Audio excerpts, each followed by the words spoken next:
सही बुखारी हदीस number 3 the revelation वही की इब्तिदा। उर्दू ट्रांसलेशन नबी करीम सल्लल्लाहु अलैहि वसल्लम पर वही का इब्तिदाई दौर अच्छे सच्चे पाकीज़ा ख्वाबों से शुरू हुआ। आप सल्लल्लाहु अलैहि वसल्लम ख्वाब में जो कुछ देखते वो सुबह की रोशनी की तरह सही और सच्चा साबित होता।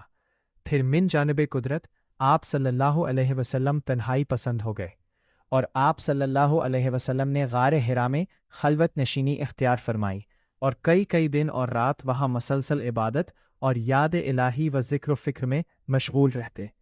जब तक घर आने को दिल न चाहता तोशा हमराह लिए हुए वहाँ रहते। तोशा ख़त्म होने पर ही अहलिया मोहतरमा खदीजा रज़ी अल्लाह अन्हा के पास तशरीफ़ लाते और कुछ तोशा हमराह लेकर फिर वहाँ जाकर खलवत गुज़ी हो जाते। यही तरीका जारी रहा यहाँ तक कि आप सल्लल्लाहु अलैहि वसल्लम पर हक़ मुनकशिफ हो गया और आप सल्लल्लाहु अलैहि वसल्लम गार हिरा ही में क़याम पजीर थे कि अचानक जब्राईल अलैहिस्सलाम आप सल्लल्लाहु अलैहि वसल्लम के पास हाजिर हुए और कहने लगे कि ए मोहम्मद पढ़ो। आप सल्लल्लाहु अलैहि वसल्लम फरमाते हैं कि मैंने कहा कि मैं पढ़ना नहीं जानता। आप सल्लल्लाहु अलैहि वसल्लम फरमाते हैं कि फ़रिश्ते ने मुझे पकड़कर इतने ज़ोर से भींचा कि मेरी ताकत जवाब दे गई। फिर मुझे छोड़कर कहा कि पढ़ो। मैंने फिर वही जवाब दिया कि मैं पढ़ा हुआ नहीं हूँ। इस फरिश्ते ने मुझको नहायत ही ज़ोर से भींचा कि मुझको सख्त तकलीफ़ महसूस हुई। फिर उसने कहा कि पढ़। मैंने कहा कि मैं पढ़ा हुआ नहीं हूँ।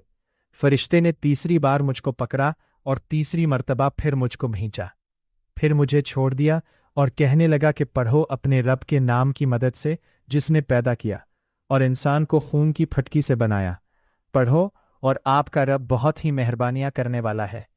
बस यही आयतें आप सल्लल्लाहु अलैहि वसल्लम जब्राईल अलैहिस्सलाम से सुनकर इस हाल में गार हिरा से वापस हुए कि आप सल्लल्लाहु अलैहि वसल्लम का दिल इस अनोखे वाक़या से कांप रहा था। आप सल्लल्लाहु अलैहि वसल्लम खदीजा के यहाँ तशरीफ़ लाए और फरमाया कि मुझे कंबल उढ़ा दो, मुझे कंबल उढ़ा दो। लोगों ने आप सल्लल्लाहु अलैहि वसल्लम को कंबल उढ़ा दिया। जब आप सल्लल्लाहु अलैहि वसल्लम का डर जाता रहा तो आप सल्लल्लाहु अलैहि वसल्लम ने अपनी ज़ौजा मोहतरमा खदीजा रज़ी अल्लाह अन्हा को तफसील के साथ ये वाक़या सुनाया और फरमाने लगे कि मुझको अब अपनी जान का खौफ हो गया है। आप सल्लल्लाहु अलैहि वसल्लम की अहलिया मोहतरमा खदीजा रज़ी अल्लाह अन्हा ने आप सल्लल्लाहु अलैहि वसल्लम की ढारस बंधाई और कहा कि आपका ख्याल सही नहीं है। अल्लाह की कसम, आपको अल्लाह कभी रुस्वा नहीं करेगा। आप तो इखलाक़ फ़ाज़िला के मालिक हैं। आप तो कनबा परवर है। बेकसों का बोझ अपने सर पर रख लेते हैं। मुफलिसों के लिए आप कमाते हैं।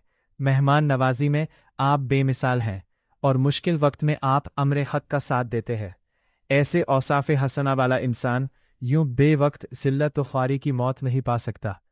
फिर मज़ीद तसल्ली के लिए खदीजा रज़ी अल्लाह अन्हा आप सल्लल्लाहु अलैहि वसल्लम को वर्का बिन नौफल के पास ले गई, जो उनके चचाज़ाद भाई थे और ज़माना जाहिलियत में नसरानी मज़हब इख्तियार कर चुके थे और इब्रानी ज़बान के कातिब थे। चनाचे इंजील को भी हसब मंशाए खुदावंदी इब्रानी ज़बान में लिखा करते थे। इंजील सरयानी ज़बान में नाजिल हुई थी, फिर उसका तर्जुमा इब्रानी ज़बान में हुआ। वर्का उसी को लिखते थे। वो बहुत बूढ़े हो गए थे, यहाँ तक कि उनकी बीनाई भी रुखसत हो चुकी थी।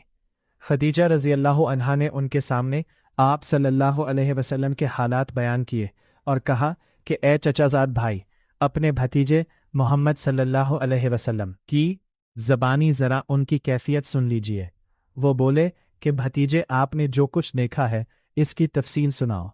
चुनाचे आप सल्लल्लाहु अलैहि वसल्लम ने अज़ अव्वल ता आखिर पूरा वाक़या सुनाया, जिसे सुनकर वर्का बे-इख्तियार होकर बोल उठे कि ये तो वही नामूस मुअज़्ज़ज़ राज़दान फ़रिश्ता है जिसे अल्लाह ने मूसा अलैहिस्सलाम पर वही देकर भेजा था। काश मैं आपके इस अहद नबूवत के शुरू होने पर जवान उम्र होता। काश मैं इस वक्त तक ज़िंदा रहता जबकि आपकी कौम आपको इस शहर से निकाल देगी।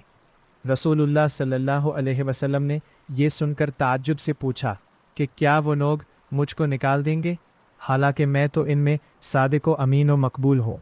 वर्का बोला, हाँ, ये सब कुछ सच है, मगर जो शख्स भी आपकी तरह अम्र हक़ लेकर आया, लोग उसके दुश्मन ही हो गए हैं। अगर मुझे आपकी नबूवत का वो ज़माना मिल जाए तो मैं आपकी पूरी पूरी मदद करूँगा। मगर वर्का कुछ दिनों के बाद इंतकाल कर गए। फिर कुछ अरसा तक वही की आमद मौकूफ़ रही। लिल्लाह ताला हमें कुरान और हदीस को समझने और इस पर अमल करने की तौफीक अता फरमाए।